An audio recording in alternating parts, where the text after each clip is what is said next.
Your whole life will change when you realize you don't have to tell anybody what you're doing, you can just do it. In fact, honestly, you might have better results without telling people. When I applied to law school, I didn't tell anybody really. I talked about the idea in the past, and I told people very vaguely that maybe one day I'll go.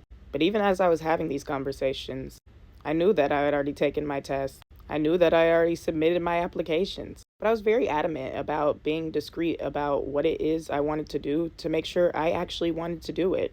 A lot of people run their mouth about the things they're going to do because they can't trust themselves enough to hold themselves accountable. And instead, they'll put this onus on other people by disclosing their plans and goals to them, hoping that the fact that they've made them public will then motivate them to actually do it.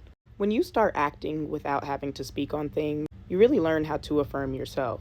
You also waste a lot of time talking to others that you could be spending on working towards what it is you said you wanted to do. So you become more time efficient, and you also build a level of trust with yourself because of the fact that you can hold your discretion so highly in your life. You learn to operate independently of what others may think, as well as the doubts they may cast on what it is you want to do.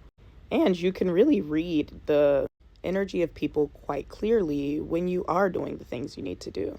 See, when I would float around the idea of law school, it was always, that's so hard. You know, there's a lot of money that goes into that. You know, you got to take your test, right? Constant doubt and every reason why I shouldn't do it. And although my face would respond with concern, in the back of my mind, I'd be laughing because everything that they were going to try to use to deter me wasn't working. Because I'd already started without ever even saying I did. And they were casting doubt on somebody who already had a few acceptances in their pocket and a school that they'd committed to. When you act without speaking on it first, the results will always speak for themselves. Never be in a rush to unveil your plans, your intentions, your ideas, or your wishes. Just start working towards them and let them do the talking for you.